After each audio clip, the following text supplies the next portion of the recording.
एक आदमी का पूरा शरीर सड़ रहा था, फिर भी उसके पास 5 खूबसूरत पत्नियां थी। उसने पारदर्शी कवच पहन रखा था जिस पर विभिन्न प्रकार के पदक लगे थे और उसकी कमर पर भारी लटकन उसकी पहचान का प्रतीक था। वह आदमी एक क्षेत्र का शासक था जिसके पास बड़ी मात्रा में जल संसाधन थे और लोग उसे बुलेट प्रूफ ओल्ड जो के नाम से आदरपूर्वक बुलाते थे। इस परमाणु युद्ध के बाद के अपोकैलिप्टिक दुनिया में जल संसाधन विशेष रूप से अमूल्य थे। उस दिन उसने अपने प्रमुख सहायक साई हुआंग को बाकी कबीलों के पास पानी के बदले पेट्रोल और गोलियां लेने भेजा।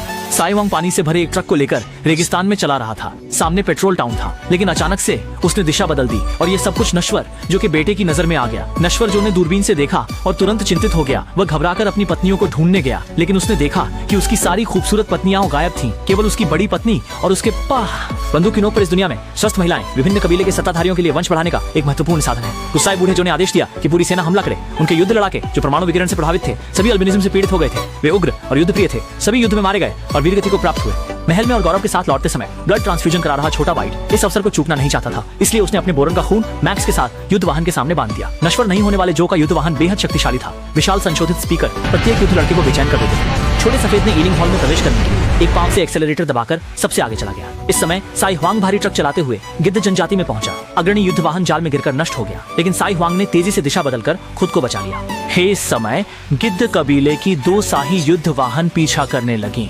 छोटे सफेद ने सामंजस्य पूर्वक एक गोली से एक वाहन को गिरा दिया और सम्राट ने भी बंदूक उठाई, बाकी वाहनों को सीधा गिरा दिया।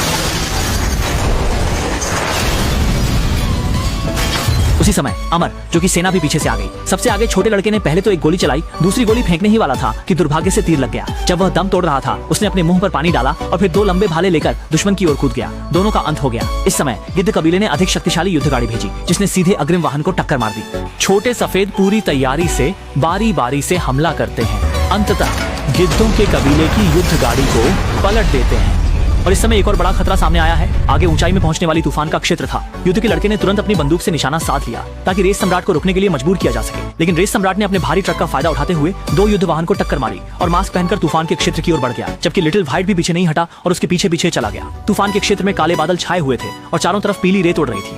अपने साथियों को एक एक करके इंगलिंग हॉल जाते देख छोटा सफेद उत्साहित हो गया। उसने कार में पेट्रोल भर लिया, 7 के साथ समाप्त होने की योजना बनाई। ठीक उसी समय मैक्स ने छोटे सफेद को रोक लिया और युद्ध वाहन भी भारी ट्रक से टकरा गया।